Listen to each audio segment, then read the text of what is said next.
God protect me. I am doing this now. I am doing this now. I am doing this now. I am doing this now. I'm doing this now. God protect me. God protect me. God protect me. God protect me. God protect me. How many is that? I am doing this now. I am doing this now. I am doing this now. I am doing this now. I am doing this now. You get what I'm saying, right? So I am doing this now. God protect me. That's one set, right? Okay. I am doing this now. I am doing this now. I'm doing this now. I'm doing this now. I'm doing this now. God protect me. God protect me. God protect me. God protect me. God protect me. I am doing this now. I am doing this now. I am doing this now. I am doing this now. I am doing this now. I am doing this now. I'm doing this now. God protect me. God protect me. God protect me. God protect me. God protect me. I am doing this now. I am doing this now. I am doing this now. I am doing this now. I am doing this now. I'm doing this now. God protect me. God protect me. God protect me. God protect me. God protect me. How many is that? I am doing this now. I am doing this now. I am doing this now. I am doing this now. I am doing this now. God protect me. God protect me. God protect me. God protect me. God protect me. I am doing this now. I am doing this now. I am doing this now. I am doing this now. I am doing this now. God protect me. God protect me. God protect me. God protect me. God protect me. So when you get one negative thought, you have to replace it with 100 affirmations. Got me revved up in here. 100 positive thoughts, right? So now I'm saying this because this is a subconscious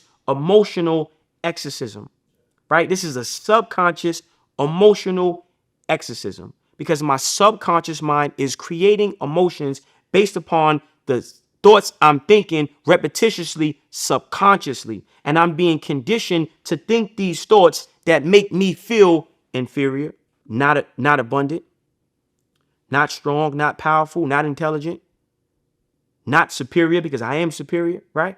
So I have to do these subconscious emotional exorcisms daily. You seen the movie Exorcist? Bitch head do a 360. That's what's happening. And as I'm saying it, I'm forcing these unseen forces to leave out of me, and I could feel it. I could feel it. Right? So that's important. That maintenance is important. Okay. So yeah, that's that. Right. I'm almost done. And then, so the whole part of that, the whole spiel of that was just, we talked about identifying negative thought patterns, and then, having these tools to combat these negative thought patterns, changing these negative thought patterns, identifying what creates these negative thought patterns, and then now begin to start creating positive thought patterns. And then understanding that, okay, it's important to explore. We have to explore the past and identify specific events that causes the pain or creates these negative thoughts. My mother molested me. I didn't have my father in my life.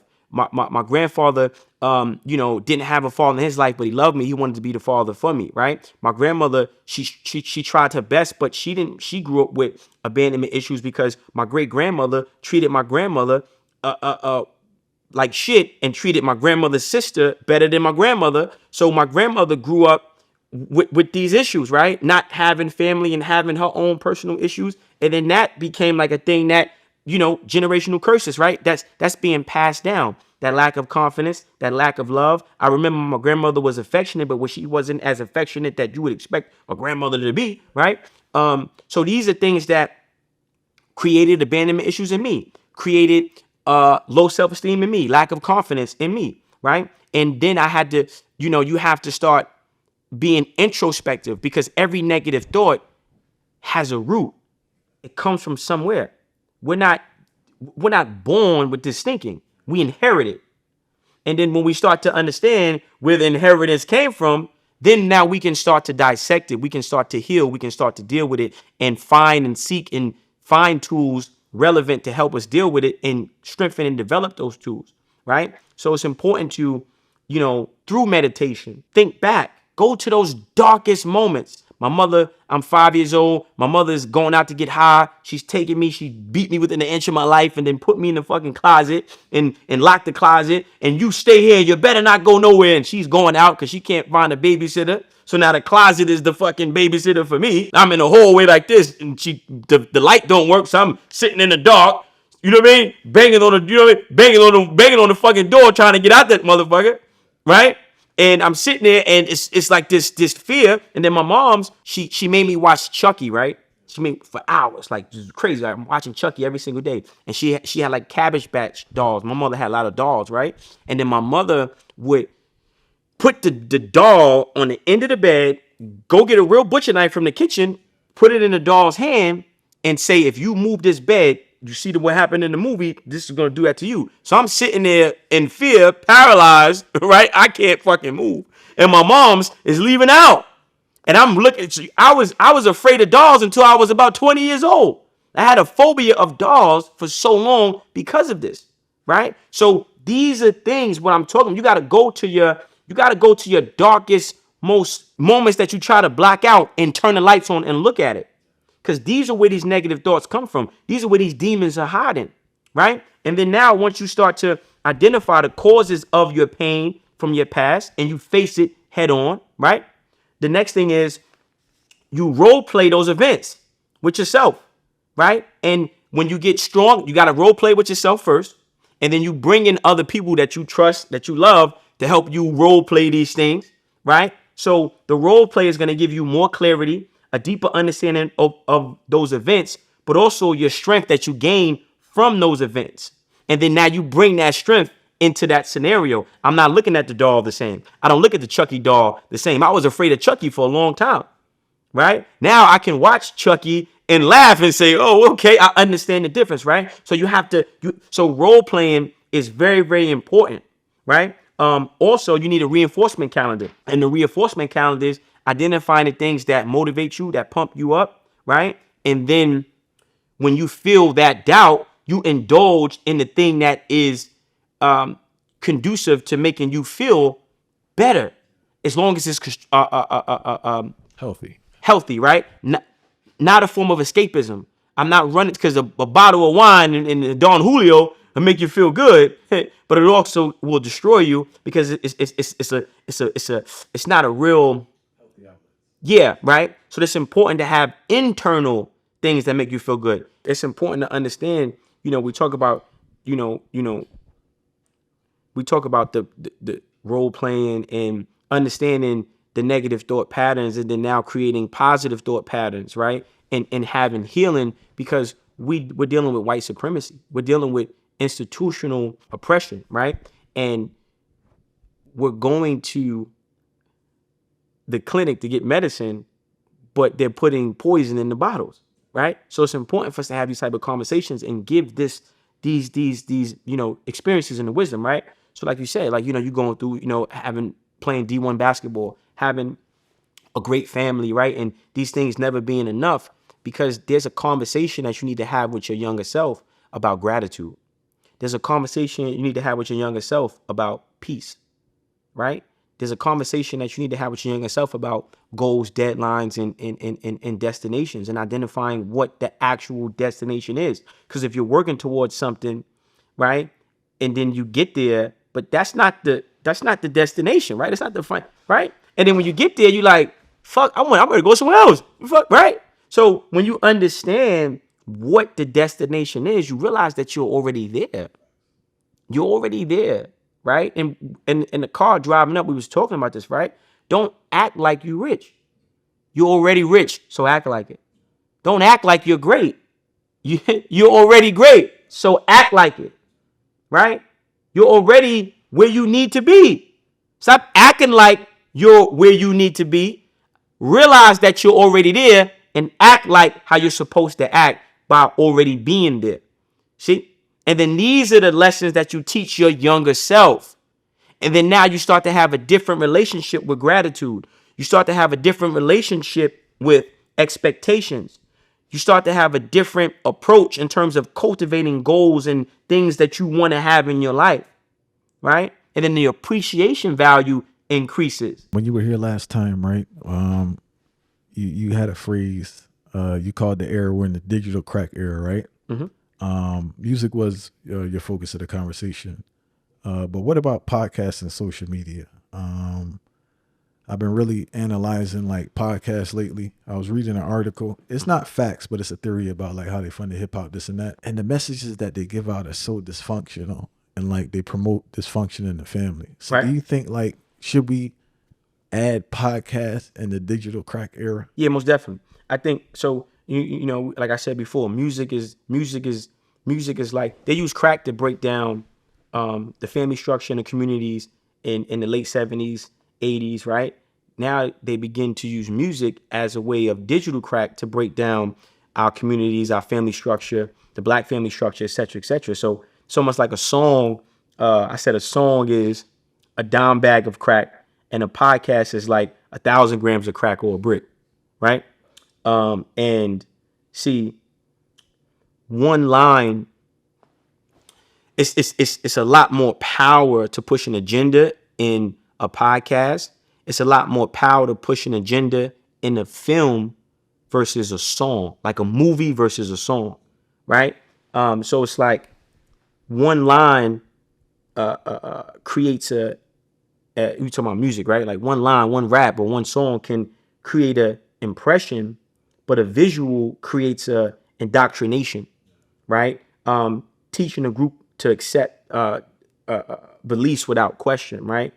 So creating a better form. So it's almost like creating a better platform for misinformation, right?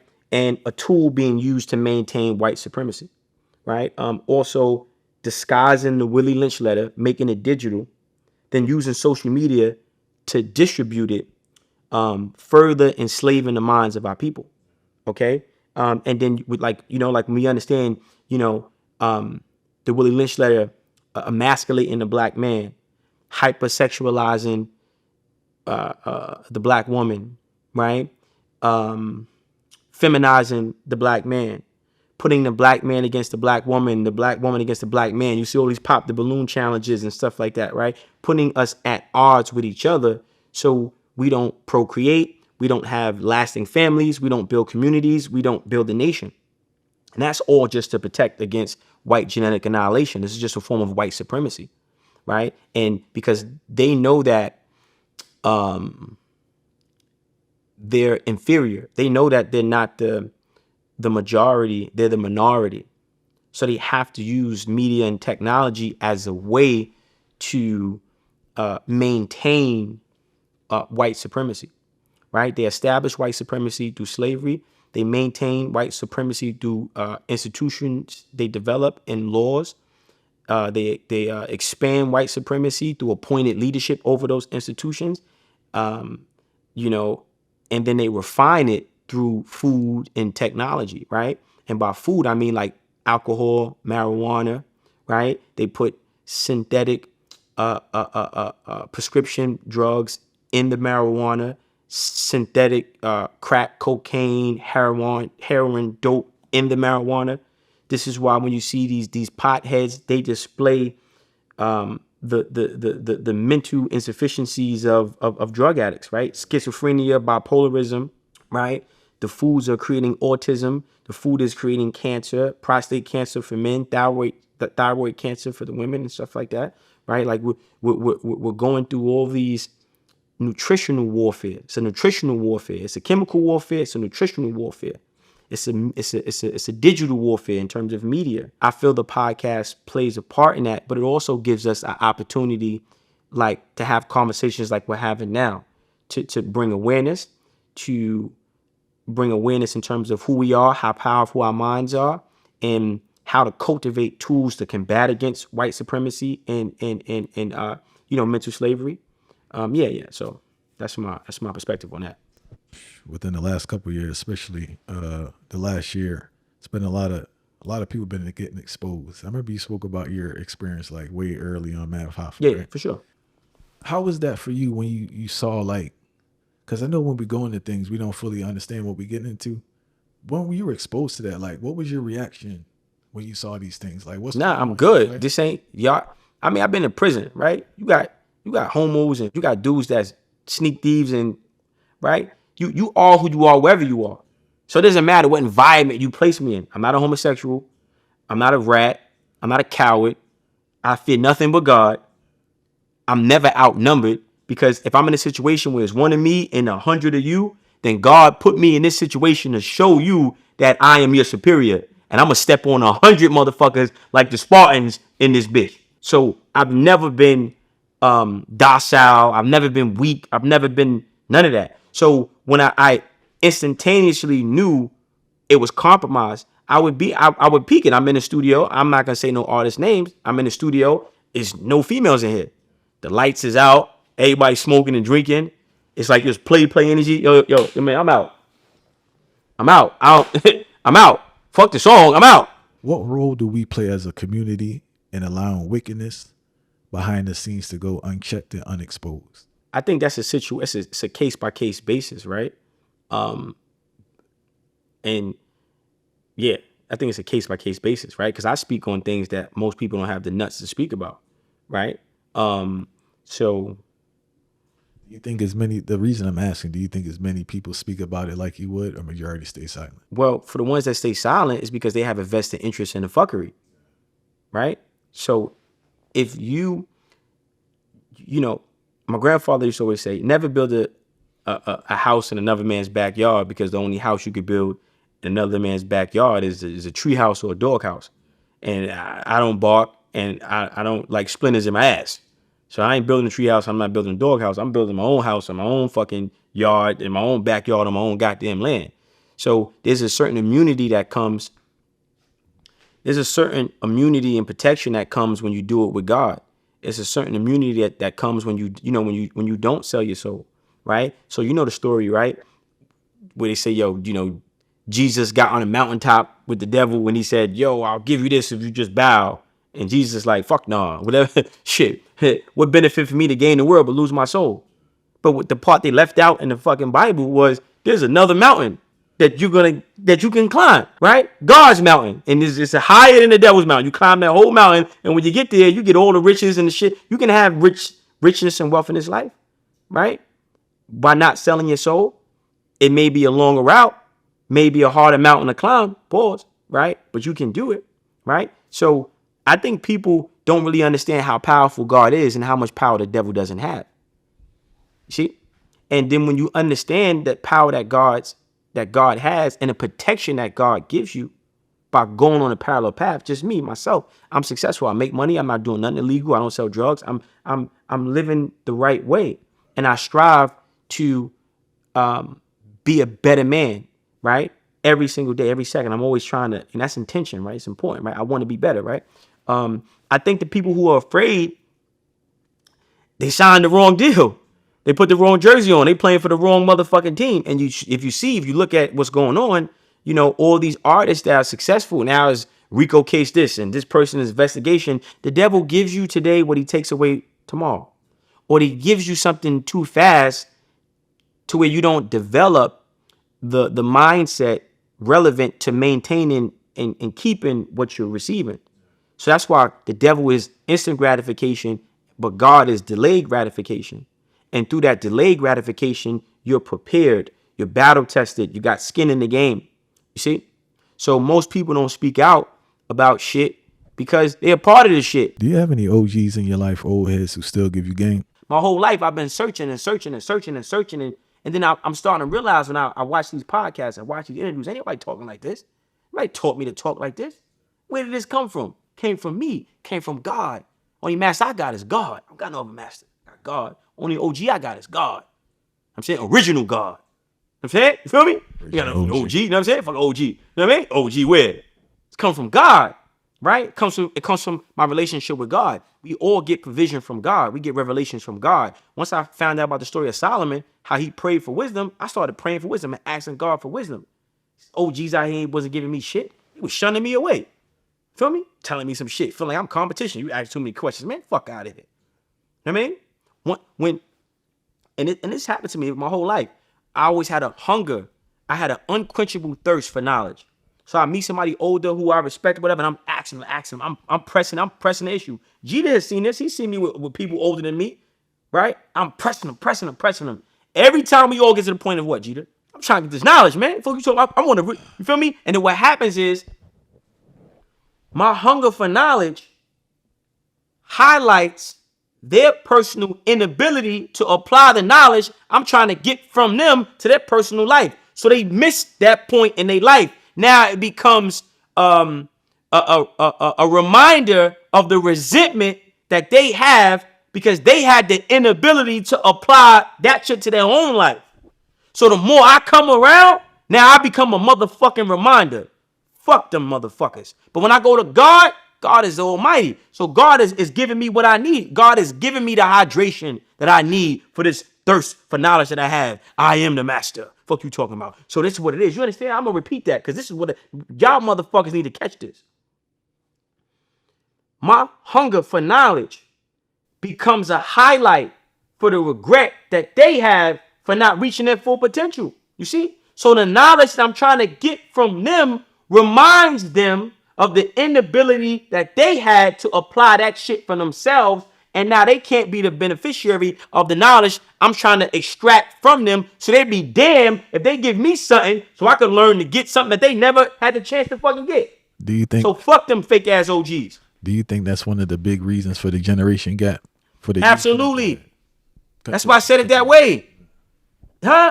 I cycle in, I broke it down. Did you catch it? I broke it down.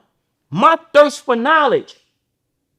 It's insatiable. It's like a fucking I want it, right? Pause, right? And so the more I'm asking questions, I'm pressing, I'm reminding them what they didn't do in their own life. And then it becomes this displaced resentment. And now the resentment you should have for your motherfucking self, you start to project it onto me. Now you telling me that now you ain't really giving me the full, I'm not really getting the information from you. You see? And when you hungry enough and you do your due diligence, God gives you the discernment to realize that this punk motherfucker is mad that he's not you. 20 years from now, you're going to wish you were this. 20 years from now, you're going to wish you were the age you were now. Right? So when you come to these people, and that's the problem. These punk old motherfuckers can't get out of their own feelings.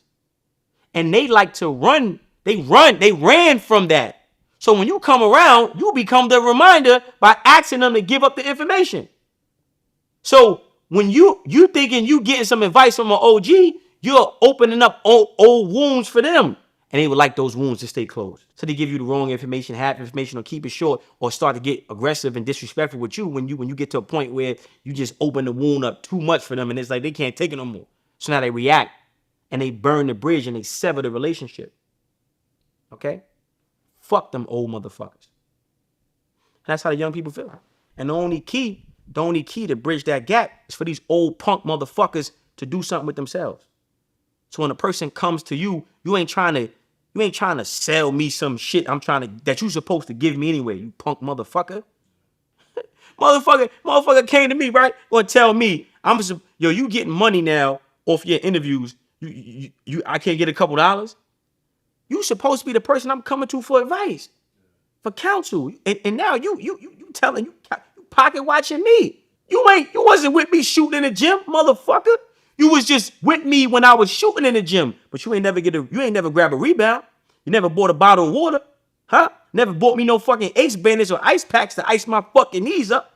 Fuck you, okay? So I don't think it ever happened to bridging the gap unless it's a person who has achieved success, and that young lion trying to figure out the route to be successful doesn't open up any old wounds, because they don't have old wounds. They got battle scars because they survived the battle and won the war, and they successful as an OG. So they passing the torch. They sharing the real route, and it ain't no bullshit involved. It's pure.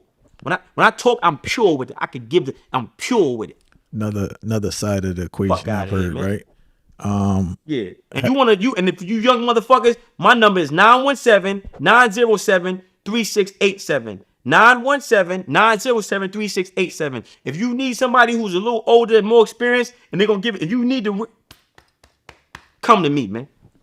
I'm in a great space, man. Are younger people open to hearing information from older people when Absolutely. they give it? What you talking about? You should know that. You asking the question, is a pig pussy pork? Is a rooster dick chicken? Is a cow ass beef? Do mosquitoes piss blood? Huh? Is RuPaul gay? What you talking about? These young kids, they want the knowledge. The problem with these old, like I said, the problem with these old punk motherfuckers is they mad about what they didn't do. They shit ain't right.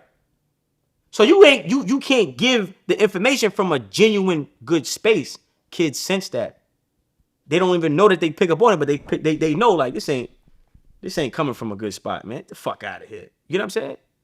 So yeah, I mean, that's, these kids, and then we have to stop having expectations without the proper preparation. How you expect this kid I'm not supposed to, you supposed to already be in position, right? You telling me, young blood, get a YouTube channel. Well, I'm 12 years old. You ain't got no cameras. Well, how about you have some cameras and you, right? Never knew TV, motherfucker. Fuck out of here. You know what I mean? So now you got cameras. You got, you know what I mean? You got some shit. Okay, word. Okay, I can receive it differently, right? You trying to tell me what to do, but you never did it. Fuck you mean? You trying to tell me what to do, but you never did it yourself because you couldn't. You ain't really an OG. You just old. You just been living life. Fuck out of here, and we don't respect you. Get what I'm saying? Yeah. So the kids, I told the kids all the time, man.